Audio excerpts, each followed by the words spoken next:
Clara Thornton's blood dripped onto fresh snow, red against white. Her husband's boot pressed into her back while their 3 daughters screamed from the porch. "Worthless!" Silas spat. "Can't even give me a son!" The leather strap came down again. And again. She stopped counting after 7. Then hoofbeats. A stranger's voice cut through the frozen morning. "Get off her! Now!" A rifle cocked. Clara lifted her head and saw a man with dead eyes climbing off his horse. Eyes that suddenly blazed to life. "You're coming with me," he said. Subscribe now and follow this story to the end. Comment your city below so I can see how far this journey reaches. The rifle barrel pressed against Silas Whitfield's chest before he could raise his hand again. "I said get off her!" Jacob Thornton's voice came out flat. Quiet. The kind of quiet that made men step backward. Silas stumbled away from his wife's leather strap still dangling from his fist. "This ain't your concern, stranger."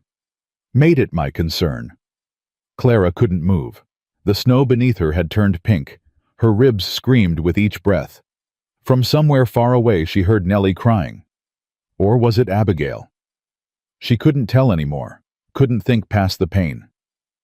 "That's my wife." Silas puffed up his chest. "My property. Law says I can discipline her as I see fit." Jacob didn't blink. "Law also says I can shoot a man threatening me. You're threatening me." "I ain't. Your hand's moving toward your gun. That's a threat." Jacob tilted the rifle. "Try it, please." The 2 men stood frozen. Clara felt hands on her shoulders. Small hands. Nellie's voice in her ear. "Mama, Mama, get up. Please get up." Clara tried to push herself off the ground. Her arms gave out. She fell back into the snow. "Mama!" "Hush, girl." Silas pointed at his oldest daughter. "Get back in the house. Take your sisters." Nellie didn't move. 9 years old, and already she'd learned to read her father's moods. She'd seen what happened when she left her mother alone. "I said leave the child be." Jacob stepped forward. The rifle never wavered. "Ma'am, can you stand?" Clara tried again. This time she made it to her knees. Blood ran down her temple, mixing with tears she didn't remember crying. She looked up at the stranger. Tall, weathered. A face that had forgotten how to smile. But his eyes held something she hadn't seen in a man for a very long time. Kindness. Buried deep, but there. "I can try," she whispered. Jacob reached down with his free hand. Clara flinched. She couldn't help it. 6 years of marriage had taught her what happened when a man's hand came toward her face. But this hand didn't strike. It waited, palm up, patient. She took it. He pulled her to her feet like she weighed nothing. The world spun. She grabbed his arm to steady herself. "Easy, ma'am. I got you." Silas moved. Jacob's rifle swung back. "Don't. You can't just take her. There's laws." "There's also decency." Jacob guided Clara toward his horse. "Seems like one matters more to you than the other. I'll have the sheriff on you by noon. You do that." Nellie appeared at Clara's side, dragging Abigail by the hand. 6-year-old Abigail clutched her younger sister Rosie, who wailed into her shoulder. "Please, mister." Nellie's voice shook. "Please don't leave us with him." Jacob looked at the 3 girls. Something cracked behind his eyes. Something old and painful. He stood very still for a long moment. Then he lifted Rosie from Abigail's arms. "Come on, all of you. Now wait just a damn minute." Silas lunged forward. Jacob spun. His fist connected with Silas's jaw. One punch. Clean. Hard. Silas dropped into the snow and didn't get up. "Horse can carry all of us if we go slow," Jacob said. His voice had gone rough. "Ma'am, you ride in front. Hold the little one. Girls behind me. Hold on tight." Clara stared at her husband lying unconscious in the snow. 6 years of fear, 6 years of silence, 6 years of convincing herself this was what marriage meant. "Ma'am, we need to go before he wakes." She looked at the stranger. "I don't even know your name." "Jacob. Jacob Thornton." He helped her onto the horse. "We can talk names later. Right now, we ride." They rode in silence for the first mile. Clara held Rosie against her chest, feeling the child's small heart racing. Behind her, Jacob's arms bracketed all of them as he held the reins. Nellie and Abigail clung to his coat, their small bodies pressed between the adults. The cold bit through Clara's thin dress. She'd run out without a coat, without shoes. She hadn't been thinking, hadn't planned. When Silas started swinging the strap, something inside her had finally snapped. She'd screamed back. First time in 6 years. That's when he'd dragged her outside. "You're bleeding bad, ma'am." Clara touched her temple. Her fingers came away red. "It'll stop." "Got a place 8 miles north. Warm, safe. Nobody'll bother you there." "Why are you doing this?" Jacob didn't answer right away. The horse's hooves crunched through frozen grass. Wind cut across the empty prairie. "Because somebody should," he finally said. "You don't know me. Don't know what I done." Maybe he had reason. "No." The word hit like a slap. Clara flinched. "No man has reason to beat a woman bloody in front of her children." Jacob's voice stayed quiet, but something dark ran underneath.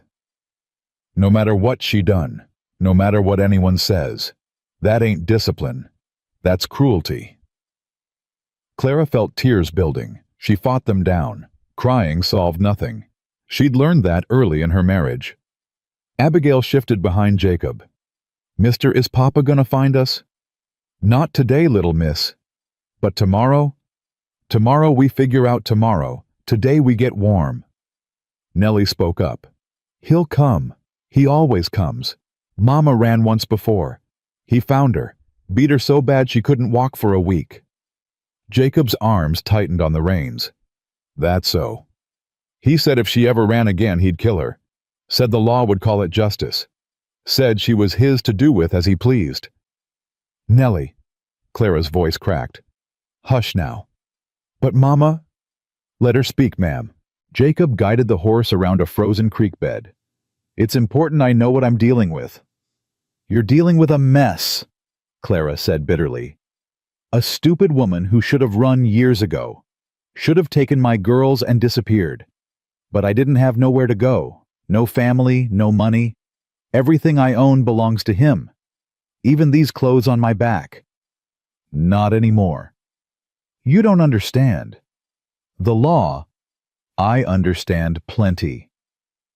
Jacob pulled the horse to a stop. He climbed down, then reached up to help Clara dismount. "Understand that the law protects men like your husband and leaves women like you to suffer. Understand that folks would rather look away than get involved. Understand that you ain't got many choices, and none of them good." He lifted the girls down one by one. Rosie immediately reached for Clara, whimpering. "I also understand," Jacob continued, meeting Clara's eyes, "that sometimes a man's gotta make his own law. Sometimes doing right means the world calls you wrong. They'll come for me, for us. Let them come. You could die, for strangers, for a woman you don't even know." Jacob turned away, started walking. The horse followed. "Already died once, ma'am, 5 years ago.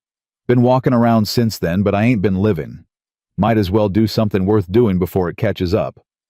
Clara gathered her daughters, followed this strange, broken man across the frozen prairie. She didn't understand him, didn't trust him, couldn't trust any man, not anymore. But she had no choice. Behind her lay certain death. Ahead lay uncertain hope. She chose hope. The cabin appeared as the sun touched the horizon. Small, rough-hewn logs. A barn twice its size standing nearby. Smoke should have been rising from the chimney, but there was nothing. The place looked abandoned. "Home," Jacob said. The word came out hollow. "You live here alone. Have for 5 years." He dismounted, helped the girls down. "Cabin's got one room, fireplace, bed, enough blankets. You'll stay inside. I'll take the barn." Clara's legs nearly buckled when she hit the ground. She caught herself on the horse's flank. Jacob's hand steadied her elbow. "Easy. You took a bad beating." "I've had worse." He flinched, like her words had hurt him somehow. "That ain't right, ma'am. Nobody should have to say that." She didn't answer, just gathered Rosie into her arms and followed him toward the cabin. Inside it was cold, dusty, but clean beneath the dust. A bed against one wall, a table with 2 chairs, a fireplace with logs stacked beside it, and on the mantel a small carved wooden horse. Nellie noticed it first. "Pretty horse." Jacob's whole body went still. "Don't touch that." The sharpness in his voice made all 3 girls shrink back. Clara stepped in front of them. "They won't touch nothing that's yours. We'll stay out of your way. Soon as I can, we'll leave." Jacob closed his eyes. When he opened them, the hardness had faded. "Forgive me. That was... It was my daughter's. Made it for her before she was born. She never got to see it." Clara's heart clenched. "Your daughter." "She died. Her and her mama both. Birthing went wrong." Jacob knelt by the fireplace, started building a fire. His hands moved mechanically. 5 years ago. Winter like this one. Doctor made me choose. Save the wife or save the baby. I froze. Couldn't speak. Couldn't think. He chose for me. Tried to save the baby. Lost them both anyway. The fire caught. Warmth began to spread through the cabin. "I'm sorry," Clara whispered. Named her Rebecca. She never drew breath, but she had a name. Jacob stood. Wouldn't meet her eyes. "I'll get blankets from the barn. Food, too. Ain't much, but it'll keep you alive." He left before Clara could respond. Nellie tugged her mother's hand. "Mama is the sad man going to hurt us." Clara looked at the carved horse on the mantel. At the empty cabin that had clearly once held dreams. At the door where a broken man had just disappeared. "No baby. I don't think he can hurt anybody anymore. Not even himself." Night fell hard and fast. Jacob brought blankets, dried meat bread that was only slightly stale. He built up the fire until the cabin glowed warm. The girls ate hungrily, their fear slowly fading into exhaustion. Rosie fell asleep, first thumb in her mouth. Abigail followed, curled around her sister like a small protective shell. Nellie fought it longest, watching Jacob with suspicious eyes every time he moved. "You can sleep little, miss," Jacob said softly. "I ain't gonna hurt your mama." That's what Papa said. First time they met. Mama told me. Clara flushed. "Nellie, it's true." Nellie's chin lifted. "You told me Papa was kind at first. Brought you flowers. Said pretty words. Then you married him, and he changed." "Your mama's smart to teach you that," Jacob said. "Men can lie easy, especially to women they want something from. So how do we know you ain't lying?" "You don't." Jacob pulled on his coat. "Only time tells truth. I ain't asking you to trust me tonight. Just asking you to sleep warm and safe. Tomorrow you can decide if I earned any more than that." He headed for the door. "Mr. Jacob!" Nellie's voice stopped him. "Why'd you help us? Really?" Jacob's hand rested on the doorframe. He didn't turn around. "Because I was riding past. Because I heard screaming. Because when I was 12 years old, I watched my pa beat my ma bloody every Saturday night and didn't do nothing about it." His voice dropped. "She died when I was 14. Just gave up living. And I promised myself I'd never stand by again. Never look away when someone needed help."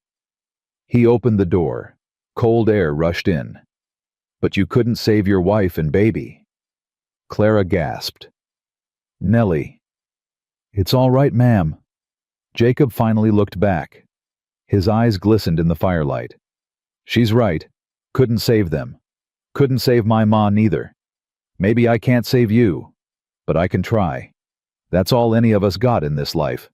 The trying. He stepped out into the cold. Nellie lay down beside her sisters. Her hand found Clara's. Mama. Yes, baby. I think maybe he's telling truth. Clara stroked her daughter's hair. I think maybe he is too. Does that mean we're safe now? Clara looked at the barricaded door, at her sleeping daughters, at the warm fire and the carved horse on the mantel. I don't know, baby, but we're safer than we've been in a long time. Clara woke to screaming. Her body reacted before her mind caught up. She grabbed the girls, pulled them close, searched the dark room for Silas's shape, but the screaming came from outside, from the barn. Mama! Abigail clung to her. Mama, what's wrong? Hush, baby. Stay here. Don't move. Clara grabbed the fire poker, the only weapon she could find, and crept to the window. Moonlight spilled across the snow. The barn door hung open. Inside, a lamp flickered. The screaming stopped, then started again. A man's voice ragged with anguish. Rebecca! Rebecca! I'm sorry. I'm sorry. I should have said something. Should have told him to save you. Should have... Clara set down the poker. Mama. Nellie had woken. Is the sad man hurt? No, baby. He's dreaming. Go back to sleep. But Clara didn't go back to sleep. She sat by the window, watching the barn, listening to Jacob Thornton wrestle with ghosts she understood all too well. And something in her chest, something she'd thought Silas had killed years ago, stirred back to life. Dawn came gray and cold. Clara had dozed in the chair. She woke to the sound of wood being chopped. Outside, Jacob split logs with mechanical precision. His face was pale, dark circles under his eyes. But he worked like a man trying to outrun something that couldn't be outrun. She heated water, made coffee from the supplies he'd brought. When she opened the door with a cup in her hand, he stopped mid-swing. Ma'am, you should be resting. So should you. She held out the coffee. Heard you last night. He took the cup, wouldn't meet her eyes. Didn't mean to wake you. You didn't. I wasn't sleeping much anyway. Clara wrapped her arms around herself. The cold bit through her thin dress. Rebecca's a beautiful name. Jacob's jaw tightened. Was my grandmother's. And your wife, Catherine. He said the name like a prayer, like a wound. She was everything good about my life. When she died, the good went with her. I'm sorry. Don't be. Ain't your burden. He drained the coffee. How are the little ones? Scared, confused, but alive, thanks to you.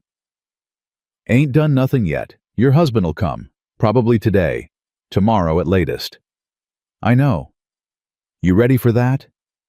Clara thought about the leather strap, about Silas's boot on her back, about 6 years of silence and survival. I've been ready to die for a long time, Mr. Thornton. Yesterday was the first time I've been ready to live. Jacob looked at her then. Really looked. She saw him taking in the bruises on her face, the split lip, the way she held her ribs. How long? He asked quietly.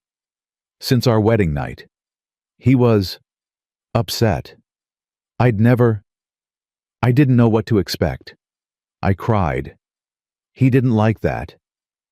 Jacob's hand clenched around the axe handle. 3 months later, I got pregnant with Nellie. He wanted a son. When she was born, he blamed me. Said I was cursed. Said I'd tricked him into marrying damaged goods. That ain't how babies work. I know. He doesn't care. Clara touched her stomach. After Nellie, I prayed every night for a son. Thought maybe if I gave him what he wanted, he'd stop. But then came Abigail. Another girl. He broke my arm that time. Told everyone I fell down the stairs. And Rosie. Rosie was. He was so sure. Consulted some medicine woman who promised him the next one would be a boy. When the midwife announced another daughter, he didn't hit me. He just walked out, didn't speak to me for 3 months. Then he started with the strap. Jacob set down the axe. I'm gonna ask you something, ma'am, and I need you to answer true. All right. If he comes today, if he brings the sheriff and the law and all the power men like him got in this world, and if they say you gotta go back, what do you want me to do? Clara looked at this stranger who'd saved her life, this broken man living alone with his ghosts. I want you to let me go. Ma'am. No, listen. She stepped closer. You lost everything once. I can see it eating you alive. I won't be the reason you lose anything else. If they come, if there's no other way, you hand me over. Let the girls stay. They're innocent. He won't hurt them, he just ignores them. But me? She shook her head. I've lived through his hell before. I can do it again. No. The word surprised them both. Jacob picked up the axe, resumed chopping. His voice came out rough. I spent 5 years being dead, ma'am. 5 years of nothing but breathing and working and waiting for the end. Then yesterday I heard you scream, and something woke up. Something I thought was buried with Catherine and Rebecca. Thwack. The log split clean. I don't know what happens next. Don't know if we'll make it through the week. But I know one thing for certain. He looked up. His eyes burned. I ain't handing you over. Not today. Not ever. They want you. They go through me. You could die. Been dying slow for 5 years. Least this way means something. Clara felt tears streaming down her face. She didn't try to stop them. Why? She whispered. You don't know me. Don't owe me nothing. Jacob drove the axe into the chopping block, crossed to where she stood, reached out slowly, giving her time to pull away, and wiped a tear from her cheek. Because maybe, he said softly, saving you is how I save myself. Silas Whitfield woke to a pounding headache and an empty house. His jaw ached where the stranger had hit him. His pride burned hotter than any physical wound. He staggered to his feet, brushed snow from his coat, and looked at the tracks leading away from his property. Clara! He bellowed. Clara, you bring those girls back here right now! Silence, wind, nothing else. He stomped into the house, every room empty. Clara's few possessions still there, she'd run with nothing but the clothes on her back. Stupid woman. He grabbed his coat, his gun. Stupid, worthless woman. At the stable he saddled his fastest horse. His hands shook with rage. 6 years he'd put up with her weakness, her tears, her endless failure to produce an heir. And now she dared to shame him, to let another man carry her off like some kind of damsel. The sheriff would hear about this. The whole county would hear. By nightfall, everyone would know that Clara Whitfield was an adulteress and a runaway. The stranger who took her would hang, and Clara would learn what discipline really meant. Silas kicked his horse into a gallop. Behind him the sun climbed higher into a cold winter sky. Martha Harding saw Silas Whitfield ride into town like the devil himself was chasing him. She stepped back from her store window, one hand pressed to her chest. Lord have mercy. She'd seen the bruises on Clara's face for 6 years, the split lips, the way the woman flinched when any man raised a voice. Martha had asked once early on. Clara had smiled and said she was clumsy. Martha had wanted to believe her. It was easier that way. Now, watching Silas storm toward the sheriff's office, she wondered how much easier would cost. Martha! Her assistant, young Beth, appeared at her elbow. Something wrong. Maybe everything, Martha murmured. Or maybe something finally right. Across the street, Silas Whitfield's voice rose loud enough to shake windows. That man attacked me, stole my wife and children. I want him found. I want him hanged. Martha closed her eyes. Lord, forgive me for staying quiet so long, but maybe it ain't too late. Maybe this time somebody can stop him. She reached for her coat. Night fell on Jacob's ranch. Inside the cabin, the girls played a quiet game with pebbles Nellie had found near the fireplace. Clara had managed to make a stew from what little food remained. The smell filled the small space with something like warmth. Jacob ate, standing by the door watching the darkness outside. "You expecting trouble tonight?" Clara asked. "Expecting it every night till it comes." He set down his empty bowl. "Thank you for the meal, ma'am." "Clara. My name's Clara." "Clara." He tested the word, nodded. "Thank you, Clara." Rosie abandoned her game and toddled over to Jacob. She tugged on his pants leg until he looked down. "Up," she demanded. Jacob froze. He looked at Clara, helpless. "You don't have to." But Rosie wasn't waiting for permission. She raised her arms, insistent. "Up." Slowly, like he was handling something precious and breakable. Jacob lifted the toddler. She immediately snuggled against his chest, thumb finding her mouth. "Warm," she pronounced. Something shifted in Jacob's face. The hardness cracked. Just for a moment, Clara saw the man he might have been, the father he'd never gotten to be. "You're warm too little, miss," he said hoarsely. Abigail appeared at his side. "Can I have up too?" "Abigail," Clara started, but Jacob was already reaching down. He lifted her with his free arm, settling both girls against him like they belonged there. "There, both warm now." Nellie watched from across the room, cautious, evaluating. Clara could see her oldest daughter weighing this man, measuring him against every broken promise their father had ever made. Finally, Nellie spoke. "You're not like him." "Who?" "Papa. He never held us. Said it would make us soft. Said daughters weren't worth the trouble of affection." Jacob's arms tightened around the younger girls. "Your papa's a fool. Mama says we shouldn't speak ill of him.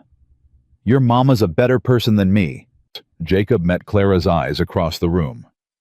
"I'll speak ill of any man who raises hand to his wife and neglects his children. Being a father is a privilege, a gift. Some men never get it." His voice dropped. "Some men would give everything for one more day with daughters who never got to live."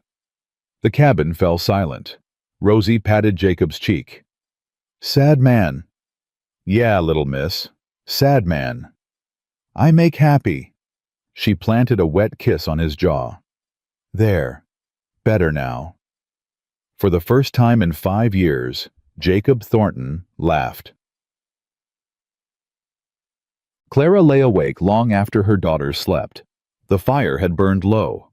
Outside, she could hear Jacob moving around, keeping watch. She should sleep. Her body ached, her wounds needed rest, but her mind wouldn't quiet. She rose, carefully wrapped a blanket around her shoulders, and slipped outside. Jacob sat on a barrel by the barn door rifle across his knees. Moonlight turned the snow blue and silver. Should be sleeping Clara. Should be lots of things. She settled onto a crate nearby. Couldn't quiet my mind. Know the feeling. They sat in silence for a while. The cold was bitter, but Clara barely felt it. After 6 years of Silas's ice, the winter seemed almost warm. "Can I ask you something?" she finally said. "Go ahead."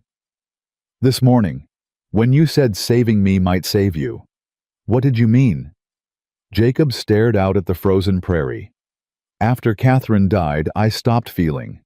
Just turned it all off. Pain, joy, hope. Easier to be empty than to feel anything at all." "I understand that. I know you do. I could see it in your eyes when I lifted you out of that snow. Same emptiness, same giving up." He turned to look at her. "But then I saw those little girls. Saw them looking at you like you were their whole world. And I thought she ain't empty.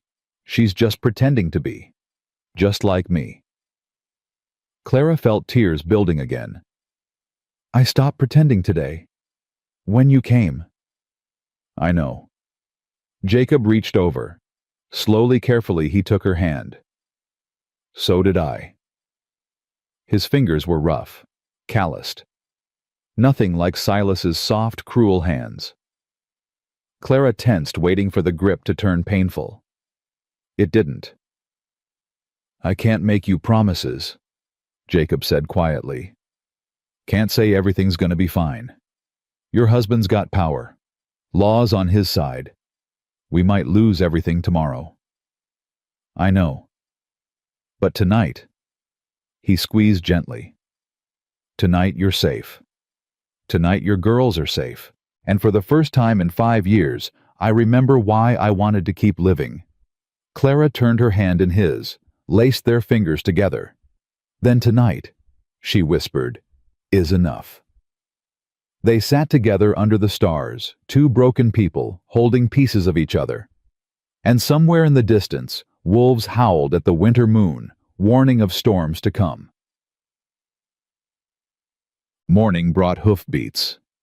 Clara woke to Jacob shaking her shoulder. Get the girls. Cellar behind the barn. Go now.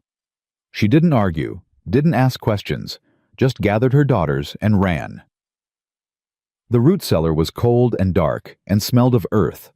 Clara pressed her children against her chest and listened. Voices outside, Silas's loud and demanding. Another voice, calm official. The sheriff. Thornton, we know they're here. Send out the woman and children, and this goes easy. Jacob's response was too quiet to hear. Don't be a fool, man. You're harboring another man's wife. That's kidnapping. You'll hang for it. A long pause. Then Jacob's voice, loud enough now to carry. Any man wants to take these children back to a home where they watch their mama get beat bloody, he goes through me first. That's my answer. Now get off my land. You're making a mistake, Thornton. Already made plenty. One more won't matter. Nellie clutched Clara's arm. Mama, they're gonna hurt him. Hush, baby. But Mama, I said hush. Clara pressed her ear to the cellar door. More voices, arguing. Then finally, hoofbeats retreating. They waited. Minutes passed. Maybe hours. Clara lost track. Then the cellar door opened. Jacob stood silhouetted against gray sky. They're gone. For now. Clara climbed out, girls following. What happened? Sheriff ain't happy, but he ain't stupid neither. 3 armed men against 1, he could have taken me. But that would have meant shooting. Witnesses. Questions. Jacob helped the girls up one by one. He's gonna come back with more men. Legal papers. Make it all official. How long do we have? Day, maybe 2. Jacob met her eyes. I sent Henry my hand to find Judge Harrison 2 counties over. Man owes me a favor. Might be he can help. And if he can't... Jacob looked at Nellie, Abigail, Rosie. 3 small faces staring up at him with fear and trust. Then we make a choice, he said quietly. Stand and fight, or run and never stop running. Clara's hand found his. We choose together. Jacob nodded slowly. Together then. And somewhere to the south, Silas Whitfield was already planning his return. The day passed slow and heavy. Clara kept the girls inside, while Jacob worked the perimeter, checking fence lines and sight lines, making sure he'd see riders coming from any direction. Every few hours he'd appear at the cabin door. Meet her eyes, shake his head. No one yet. By afternoon, Nellie couldn't take the waiting anymore. Mama, I need air, please. Clara looked at Jacob, who'd just come in for water. He nodded. Stay close to the barn. You see dust on the horizon, you run inside. Understand? Nellie was out the door before he finished speaking. Abigail followed, then Rosie toddled after her sisters, determined not to be left behind. Clara watched them through the window. 3 small figures in the snow throwing handfuls at each other, their laughter carrying on the wind. When's the last time they laughed like that? Jacob asked quietly. I don't remember. Clara's throat tightened. Silas didn't allow noise, said children should be seen and not heard. Nellie learned to play silent games, taught her sisters too. Jacob stood beside her at the window, close enough that she could feel warmth radiating from his body. That ain't no way for children to live. I know. I knew it every day, but knowing and changing are different things. You changed it now. Clara shook her head. You changed it. I just ran. Running takes courage too. Jacob turned to face her. Staying would have been easier, familiar. You chose the hard thing, the unknown thing. That ain't nothing, Clara. She met his eyes. Something passed between them. Something neither was ready to name. Outside, Rosie fell face first into a snowbank. Her wail broke the moment. Clara was out the door before she realized she was moving. She scooped up her youngest, brushing snow from the small face, checking for injury. Mama. Rosie clutched her neck. Cold? I know, baby. Let's get you warm. Jacob had followed. He pulled off his coat and wrapped it around both of them. Take her inside. I'll watch the others. Clara hesitated. The coat smelled like leather and wood smoke and something else. Something that made her chest ache in an unfamiliar way. Thank you, she whispered. Go on. She's shivering. Clara carried Rosie inside. Behind her she heard Jacob's voice, gentle and patient. Now then, little missus. Who wants to learn how to build a snowman? Abigail's squeal of delight was the sweetest sound Clara had heard in years. That evening, Henry Cole returned. Clara heard the horse first. She grabbed the girls ready to run for the cellar, but Jacob held up his hand. It's Henry. I know that mare's gait. The young man burst through the door minutes later, red-faced from cold and hard riding. Judge Harrison's coming, he gasped. 2 days. He's bringing federal paperwork. Says territorial law might not apply if he can prove... Henry trailed off looking at Clara. If he can prove certain things. What things? Clara asked. Henry shifted uncomfortably. Ma'am, begging your pardon, but he needs to see. The evidence. Clara understood. Her hand went to her ribs, still aching, to the fading bruises on her face. He needs to see what Silas did to me. Yes, ma'am. Jacob stepped forward. That ain't happening. She's been through enough without parading her wounds for... It's all right. Clara touched his arm. His whole body stilled. If showing my scars saves my daughters, I'll strip naked in the town square. Clara. I mean it, Jacob. She met his eyes. I spent 6 years hiding what he did to me, lying, pretending, protecting him because I was ashamed. Her voice hardened. I'm done being ashamed. He should be ashamed. And if the judge needs proof, I'll give him proof. Jacob's jaw worked. Something fierce and protective blazed in his eyes, but he nodded slowly. 2 days, he said to Henry. Can we hold out that long? Depends on Mr. Whitfield, sir. Heard in town he's gathering men, offering money to anyone who'll help him retrieve his property. Henry spat the word like it burned his tongue. Begging your pardon, ma'am. No pardon needed. I know what he calls me. How many men? Jacob asked. 6, maybe 7 by now. Sheriff Garrett, too, though he don't look happy about it. Garrett's a coward, not a villain. Jacob ran a hand through his hair. He'll follow the law, whatever he thinks that is. If we can hold till the judge arrives. Big if, sir. Only kind we got. Henry nodded. I'll take first watch. You look like you ain't slept in days. I'll sleep when this is over. You'll sleep now. Clara's voice surprised them all, including herself. I'll sit up with Henry. The girls are finally settled, and you're no good to anyone exhausted. Clara. Don't argue with me, Jacob Thornton. She folded her arms. I spent 6 years being told what to do. I'm done with that too. Go. Sleep. That's not a request. Henry coughed to hide a laugh. Jacob stared at Clara like he was seeing her for the first time. Yes, ma'am, he said finally, and to her astonishment he smiled. small and rusty like a door opening after years closed, but real. He headed for the barn. At the door, he paused. Clara. Yes. Thank you for being bossy. He was gone before she could respond. Henry cleared his throat. Ma'am, if you don't mind me saying, I ain't seen Mr.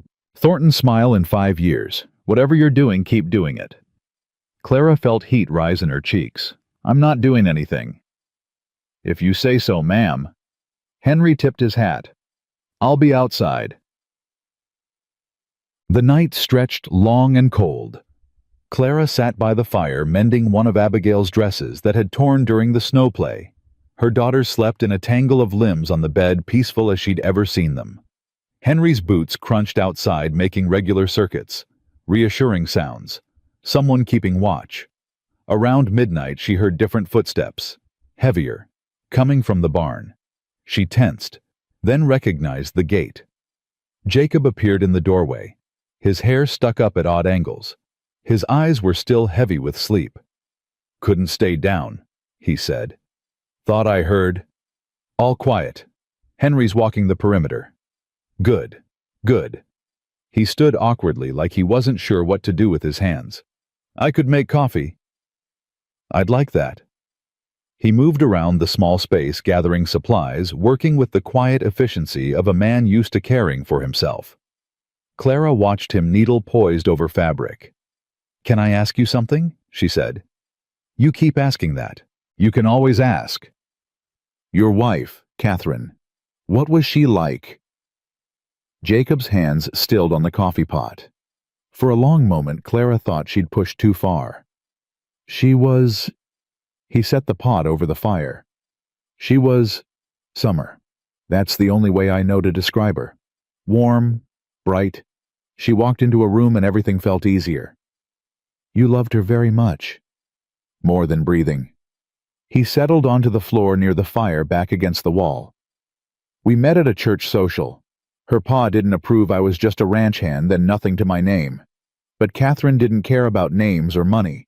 She said she knew the first time we talked. Knew what? That I was hers. That she was mine.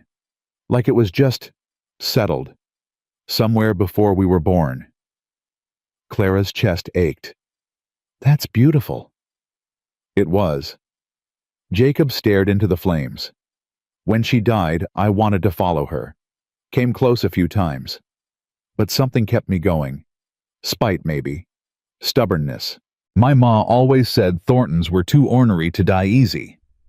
I'm glad you didn't. He looked up at her. Are you... Yes. The word came out stronger than she expected. Whatever happens next, I'm glad you were on that road. I'm glad you stopped. Clara. He got to his feet, crossed to where she sat, knelt before her like a man at prayer. I need to tell you something. Her heart hammered. All right. These past 2 days, having you here, hearing the girls laugh, eating a meal someone else cooked. His voice roughened. I feel like I've been underwater for 5 years and just broke the surface. Like I can finally breathe again. Jacob, I know it ain't right. I know you're still married. I know your husband's coming with guns and law and every advantage a man can have. He took her hand, slowly, giving her time to pull away. She didn't. But if we only got 2 days, I want you to know.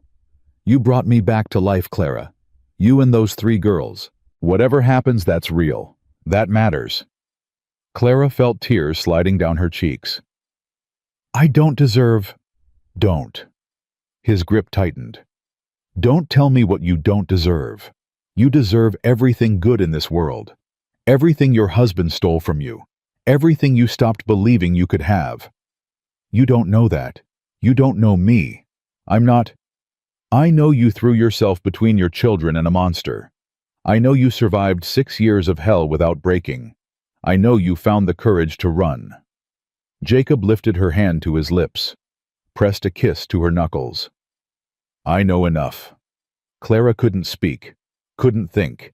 6 years of being told she was worthless, damaged, cursed. And here was this broken, beautiful man looking at her like she hung the moon. I'm scared, she whispered. Me too. What if he wins? What if they take me back? They won't. But if they do? Clara. Jacob cupped her face in his hands.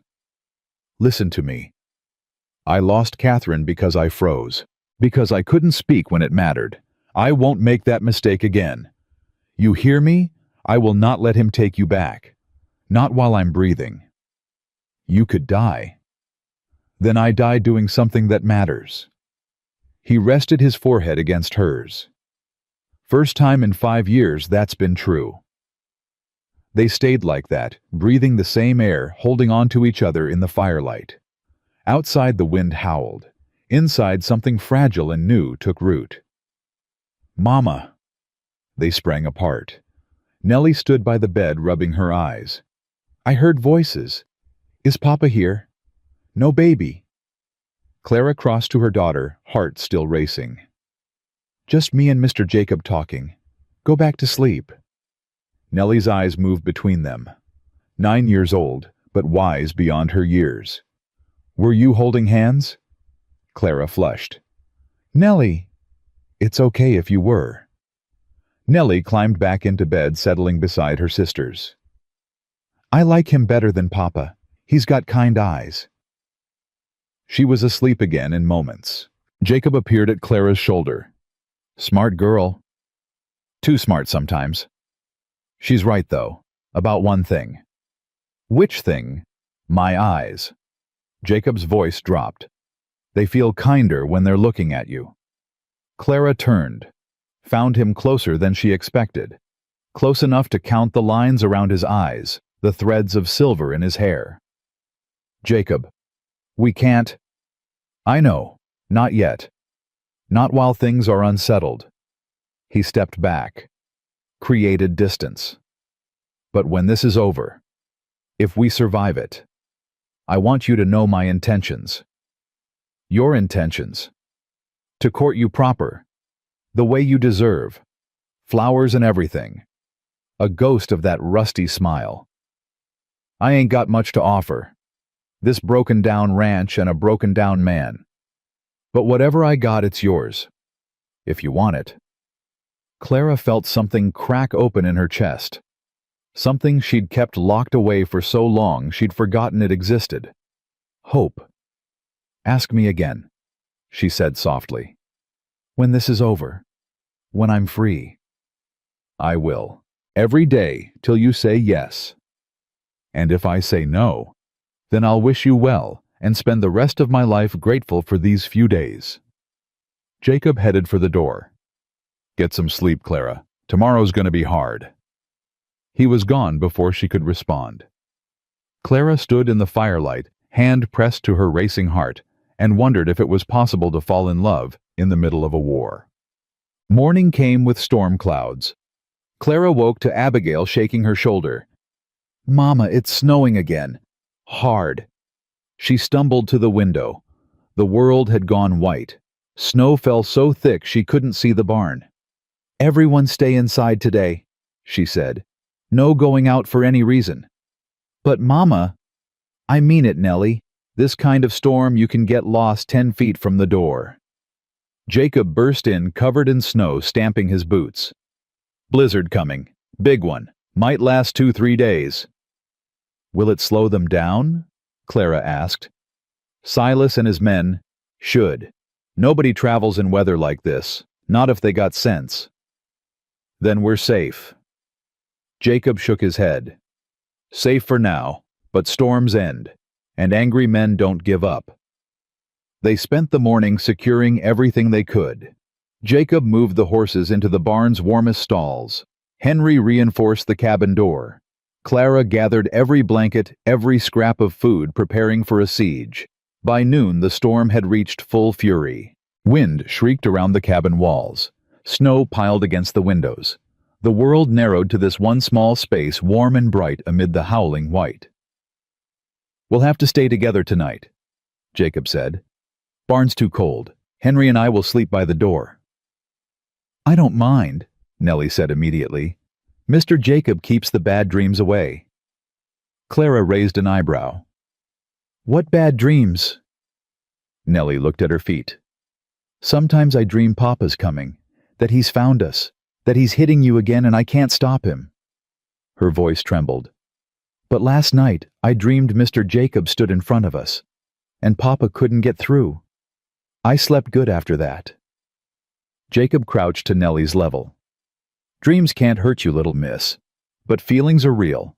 You feel scared, you come find me. Anytime. I'll remind you you're safe. Promise? Promise. Nellie threw her arms around his neck. Jacob froze for a moment, then his arms came up, wrapping around the small girl like she was something precious. Over Nellie's head, his eyes found Clara's. She saw the shine of tears he was fighting. Thank you, Clara mouthed. He just held Nellie tighter. Trud. The storm trapped them together. First night passed restless. Too many bodies in too small a space. Henry snored. Rosie whimpered in her sleep. Clara lay awake, listening to the wind and Jacob's quiet breathing near the door. Second day, the cabin fever set in. The girls grew restless, picking at each other, testing limits. Clara ran out of patience by mid-afternoon. I need them to burn energy somehow, she told Jacob desperately. They're going to tear each other apart.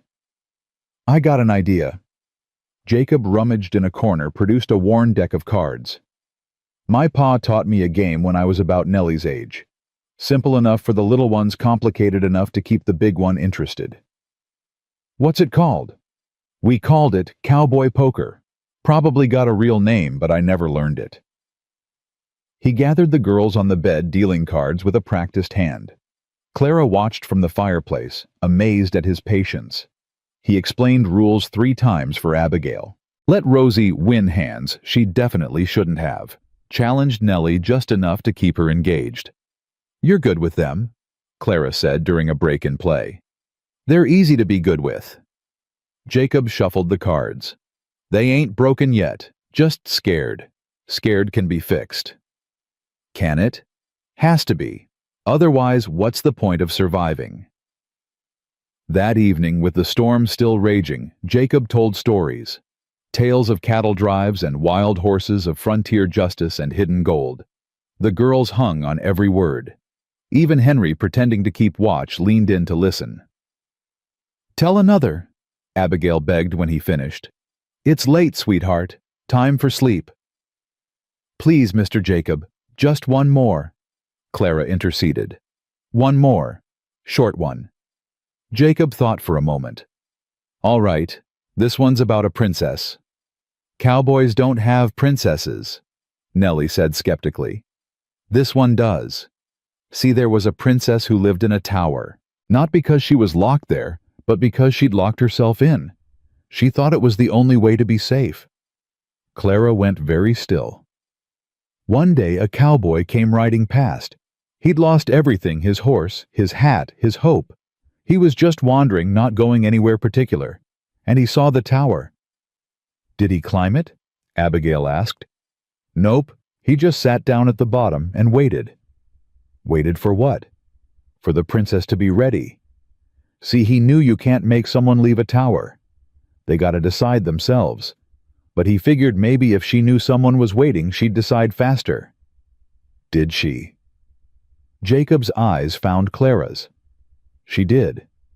One day she opened the door, looked down at this broken, dusty cowboy and said, "What are you doing here?" And he said, "Waiting for you to be ready to come down." Then what happened? Rosie demanded. Then she came down, and they walked together, not to anywhere special, just together. And it turned out that was the somewhere special all along. The cabin fell quiet. That's a good story, Nellie said softly. Yeah, Clara whispered. It is. Third night, the storm broke. Clara woke to silence. No wind, no shrieking, just the crackle of the dying fire and the soft breathing of her daughters. She slipped outside. The world had transformed. Pristine white in every direction, unmarked and perfect. The sky blazed with stars, like she'd never seen brilliant against the black. Beautiful, ain't it? She jumped. Jacob stood by the barn watching the sky. Couldn't sleep, she said. Me neither. He crossed to stand beside her. Storm's over. Tomorrow they'll come. I know. You scared? Terrified. She wrapped her arms around herself. But not like before. Before I was scared of living. Now I'm scared of losing. This. Clara gestured at the cabin, the sky, the man beside her. Everything I didn't know I could have. Peace. Safety. You. Jacob turned to face her. Starlight caught the angles of his face, the hope and fear battling in his eyes. Clara, Don't say it. She pressed a finger to his lips. Not yet. Not till I'm free. I need to be free when you say it. When I say it back. When? She let her hand fall to his chest, felt his heart pounding.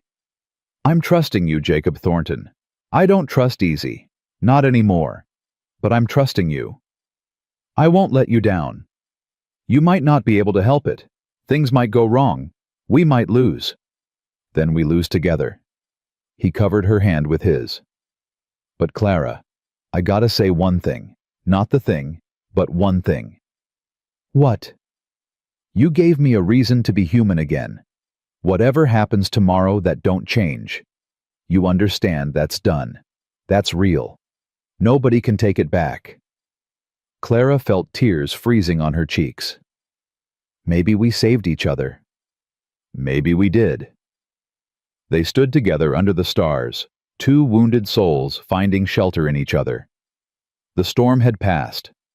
Dawn would bring danger, but tonight, for one perfect moment, they had peace. Then far in the distance, a wolf howled.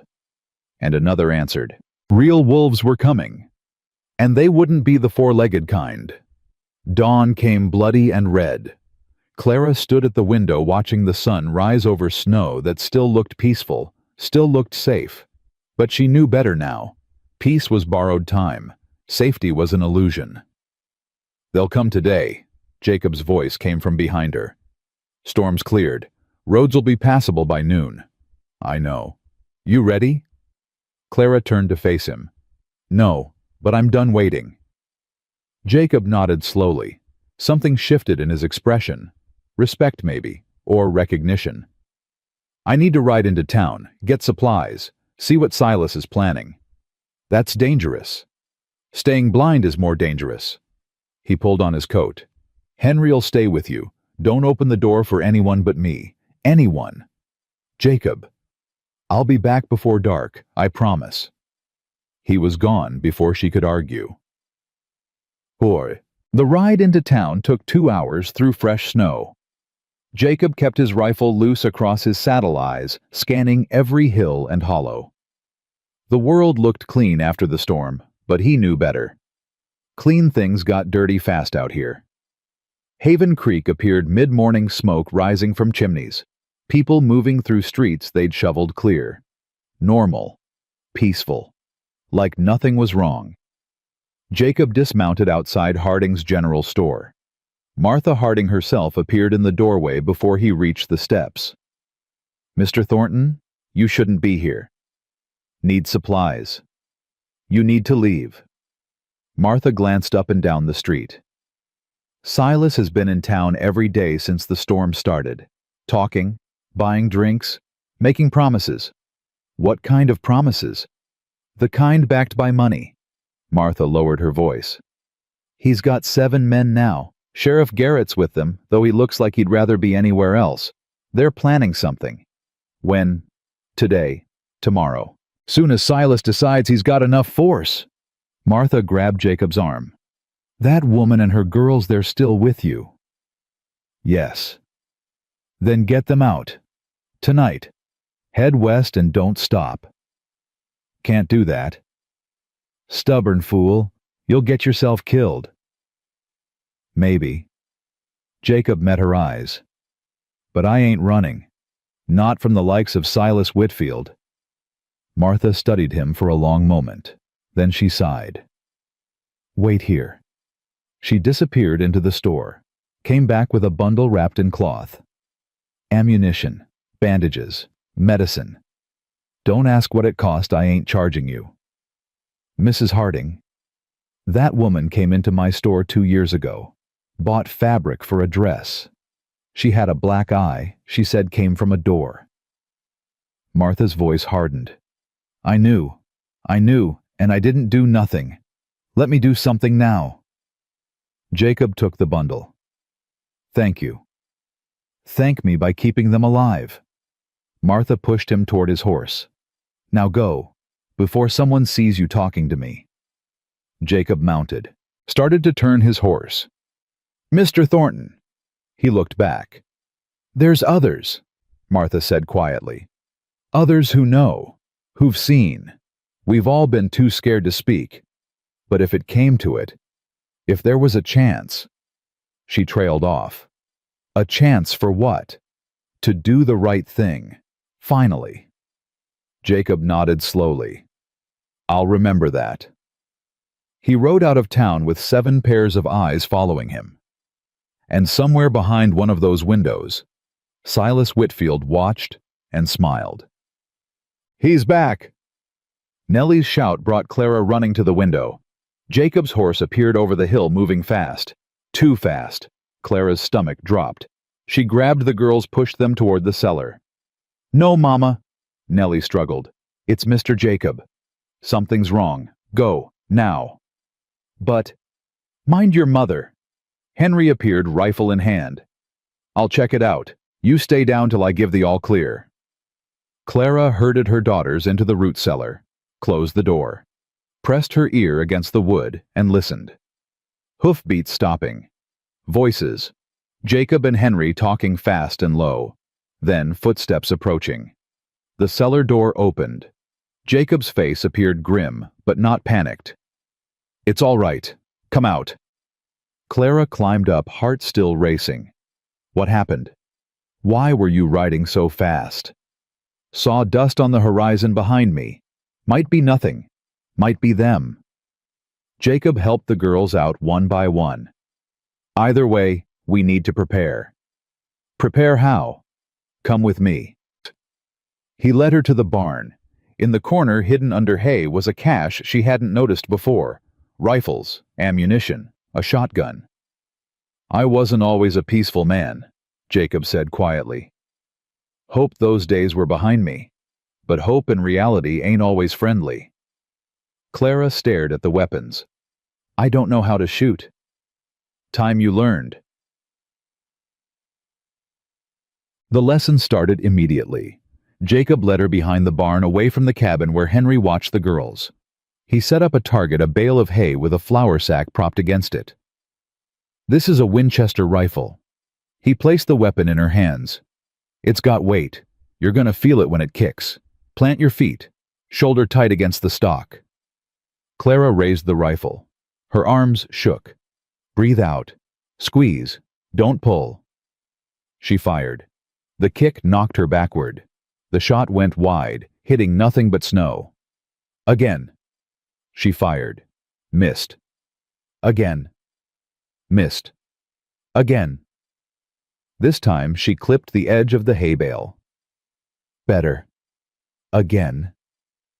By the 10th shot, her shoulder ached and her ears rang. But she was hitting the target more than she missed. You're a natural, Jacob said. I'm terrible. You're learning. That's different. He reloaded the rifle. Tomorrow we'll practice more. Day after that, even more. By the time they come, you'll be ready. Ready to kill someone? Jacob went quiet. Clara saw shadows move behind his eyes. Ready to defend yourself, he said finally. Killing's easy. Living with it's hard. But watching someone hurt the people you love and not being able to stop it. He shook his head. That's the hardest thing of all. You're speaking from experience. I watched my ma die slow. Watched my wife and daughter die fast. Both times I couldn't do nothing. Jacob's voice dropped. I won't watch that again, and neither will you. Clara looked at the rifle in her hands. Heavy, cold, deadly. Teach me more, she said. That night they saw torches. Clara spotted them, first pinpricks of light on the southern horizon, moving slowly closer. Jacob! He was at the window in seconds. His jaw tightened. "How many?" Clara asked. "4, maybe 5. Hard to tell." "Are they coming here?" "No. They're circling." Jacob grabbed his rifle. "Letting us know they're out there. Letting us know we're being watched." "Psychological warfare," Henry said from the door. "Saw it in the war. They want us scared. Want us to run or surrender before they have to fight." "Will it work?" Clara hated how small her voice sounded. "Not on me." Jacob checked his ammunition. "You scared?" "Yes." "Good. Fear keeps you sharp." He moved toward the door. "I'm going out. Need to know how many, how close." "Jacob, no." "Henry, stay with them.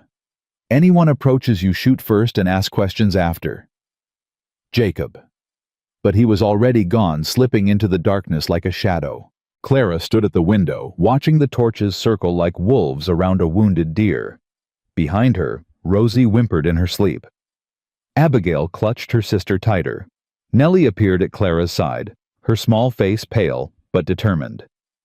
"Is Mr. Jacob going to be okay?" "Yes, baby." "You don't know that." Clara looked at her oldest daughter. 9 years old and already too wise for comfort. "No, I don't. But I believe it. Sometimes that's all we got." Nellie took her mother's hand. "I believe it too. He promised to keep the bad dreams away. He can't do that if he's dead." Despite everything, Clara almost smiled. "That's solid logic." "I know. I'm smart." They stood together watching the torches, waiting for Jacob to return. 2 hours later, he did. Clara heard the signal. 3 quick knocks, paused 2 more, and threw open the door. Jacob stumbled inside, breathing hard sweat freezing on his face despite the cold. 6 men, he gasped. "Silas the sheriff, 4 others I don't recognize. They've made camp about 2 miles south, got a fire going. Drinking. They're not attacking tonight. No, they want us exhausted. They'll hit us when they think we're weakest." Jacob peeled off his coat. "But I saw something else." "What?" "Ryder heading the other direction, fast, toward Judge Harrison's territory." "The judge?"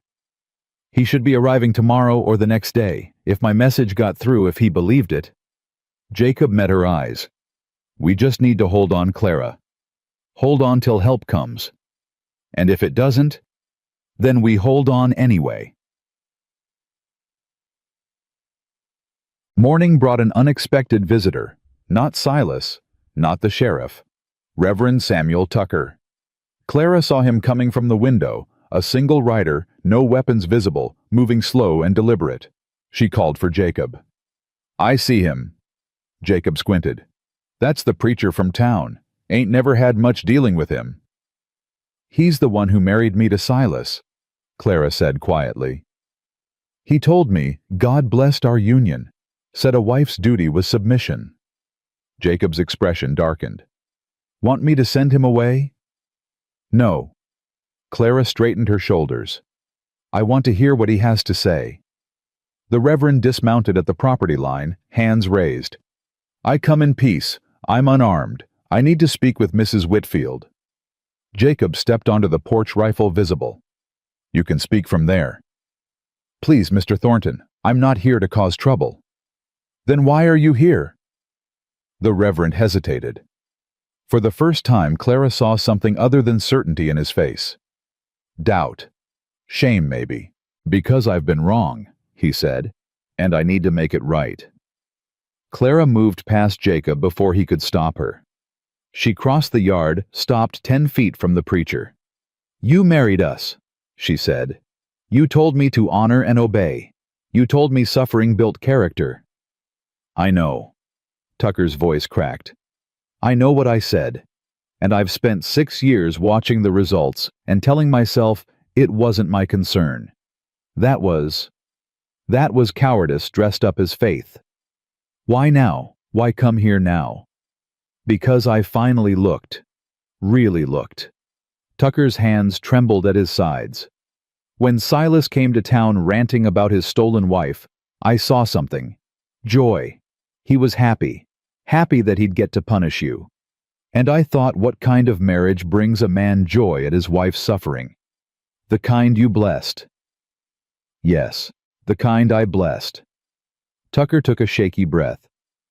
I've spoken to Martha Harding, to Dr. Price, to others. They told me things I should have seen for myself, things I willfully ignored. Clara felt Jacob behind her now, his presence warm and solid. What do you want, Reverend? I want to help. When this comes to a head, and it will, I want to stand witness. Tell the truth about what I've seen, what I should have spoken against years ago. Tucker met her eyes. I can't undo the damage, can't erase the pain, but I can try to make sure it ends here, that Silas Whitfield is held accountable. Pretty words, Jacob said coldly. Words are cheap. They are. That's why I'm here in person. That's why I'll stay if you'll let me until this is resolved. Tucker's jaw set. I've been a coward my whole life, Mr. Thornton. I'm 62 years old, and I've never once stood up for what's right when it cost me anything. It's time that changed. Clara studied the old preacher, the fear in his eyes, the determination fighting it.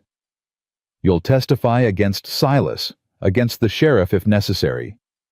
I'll testify, even if it turns the whole town against you. Especially then. Tucker's voice steadied. I've spent my life worrying about what people think. Turns out that's a terrible way to serve God. He doesn't care about popularity. He cares about justice. And justice says that woman shouldn't be beaten by her husband. That children shouldn't grow up in fear. That men like Silas Whitfield shouldn't be protected by law and custom while their victims suffer. Clara felt something shift in her chest. Not forgiveness that would take time if it came at all, but something. A crack in the wall of isolation. You can stay in the barn, she heard herself say. Jacob will find you blankets. Clara. Jacob started. He came alone, unarmed, in full view. She turned to face him. If he was here to betray us, he picked a stupid way to do it. Jacob looked at Tucker for a long moment. Then he nodded. One wrong move, preacher. One sign you're playing us. And I'll put a bullet in you myself.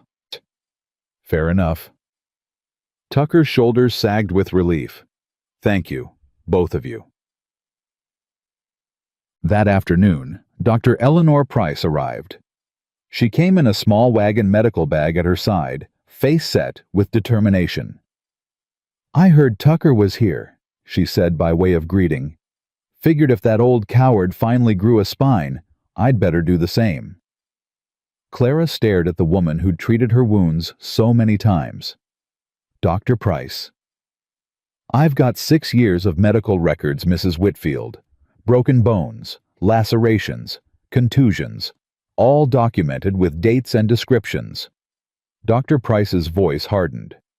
I told myself I was respecting your privacy by not reporting.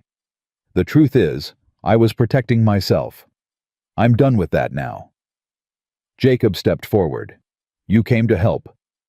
I came to make sure those records get to the right hands. Judge Harrison when he arrives. Federal authorities if necessary. Dr. Price looked at Clara.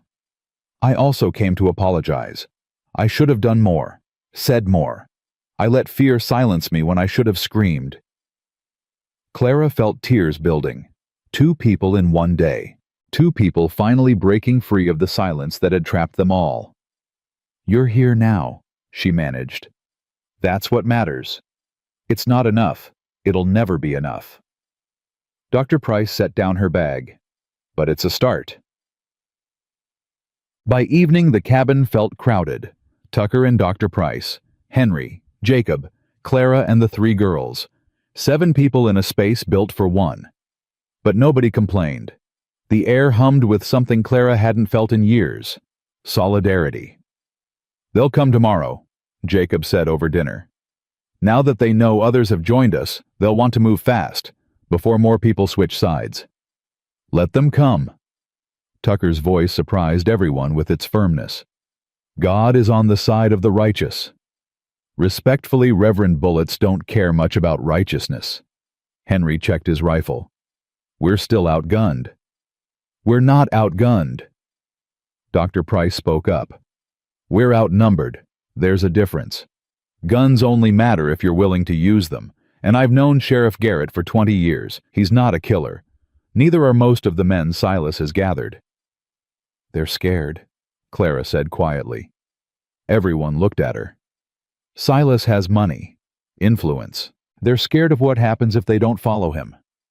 So we show them they should be more scared of not following us. No, Clara shook her head. We show them there's another choice, that they don't have to be afraid of him anymore. How do we do that? By not being afraid ourselves.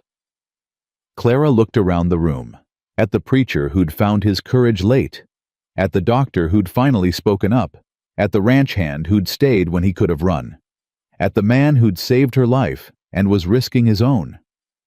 Fear is how Silas controls people. It's how he controlled me for 6 years.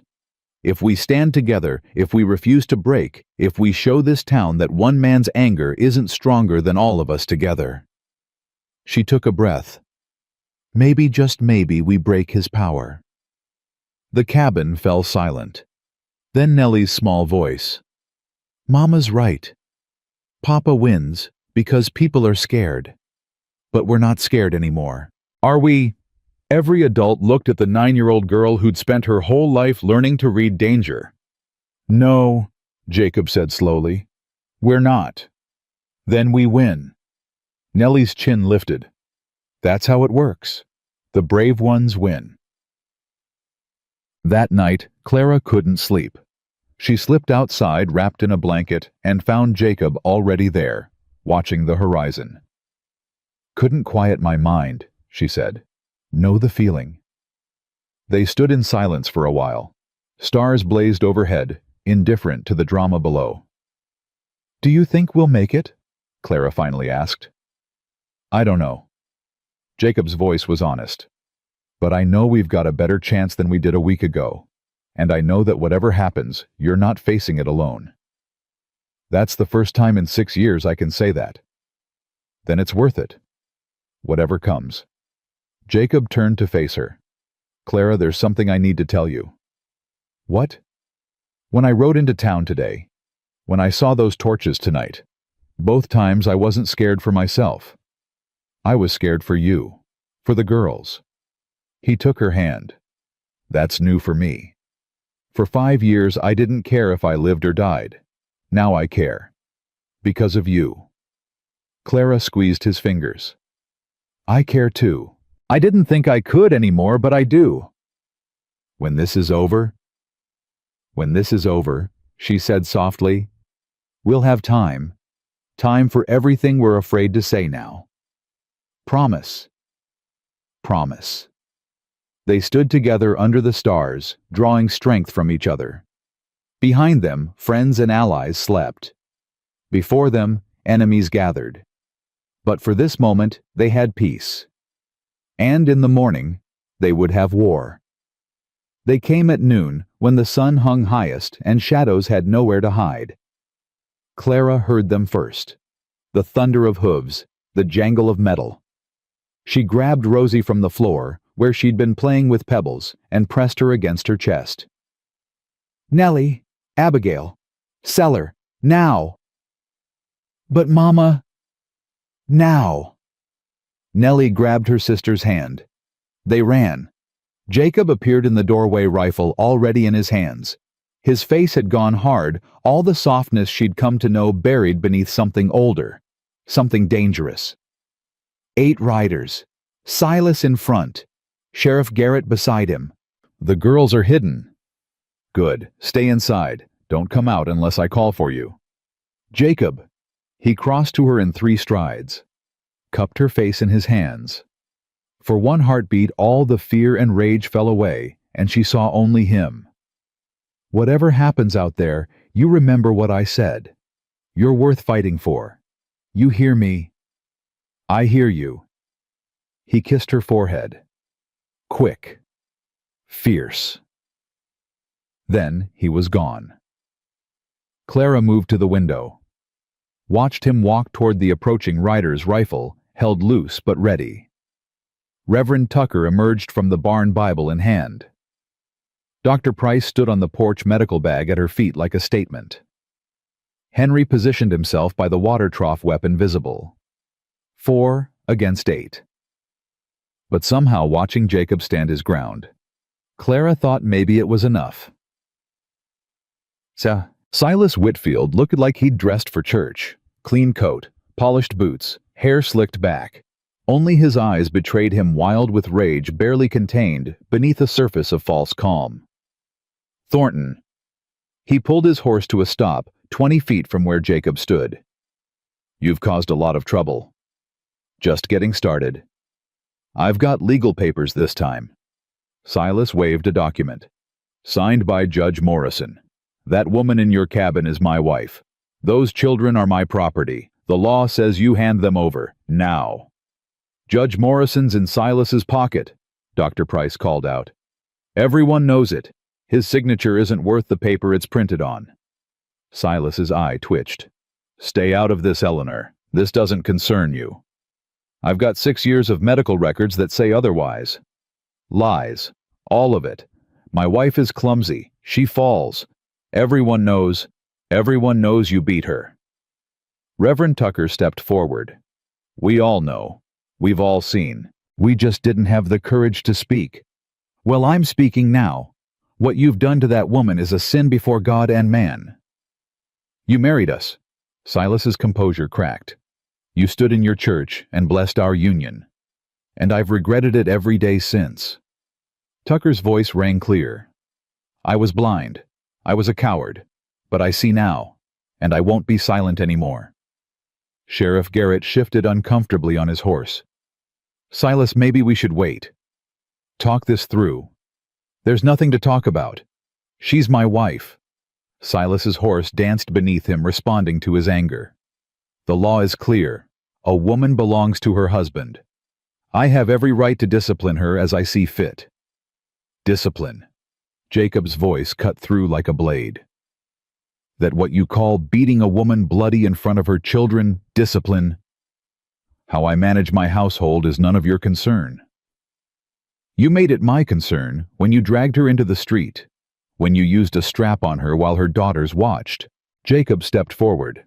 I've seen a lot of cruelty in my time, Whitfield, but what you did, that wasn't discipline. That was evil. Silas's face went purple. You dare. I dare plenty. And I'll dare more before this is over. One of Silas's men, a thick-necked farmer Clara didn't recognize, urged his horse forward. We ain't here to talk, Silas. You said we'd get this done quick. Sun's burning daylight. He's right. Silas pulled a pistol from his coat. I'm done negotiating. Hand over my wife and children, Thornton, or we ride you down. Try it. The words hung in the cold air. Nobody moved. Nobody breathed. Then hoofbeats. Coming fast from the east. Every head turned. A single rider appeared over the hill, pushing hard coat flying behind him. That's Billy Warren, Sheriff Garrett said, squinting. The telegraph operator. Billy pulled his horse to a sliding stop, gasping for breath. Sheriff message came through. Judge Harrison's on his way. He's got federal deputies with him. Says nobody's to do anything till he arrives. Silas's face contorted. When tomorrow morning, maybe sooner if they ride through the night. That's not soon enough. Silas raised his pistol. This ends today. Silas, wait. Sheriff Garrett reached out. The shot cracked across the valley. Jacob spun, grabbed his shoulder, went down on one knee. Clara screamed. Everything happened at once. Henry fired. One of Silas's men tumbled from his horse. Tucker dove for cover. Dr. Price was already running toward Jacob, medical bag in hand. Clara didn't think, didn't plan. She grabbed the rifle Jacob had left by the door and burst onto the porch. Clara, no! Dr. Price shouted. She raised the weapon, found Silas in her sights. Her hands shook, her heart hammered.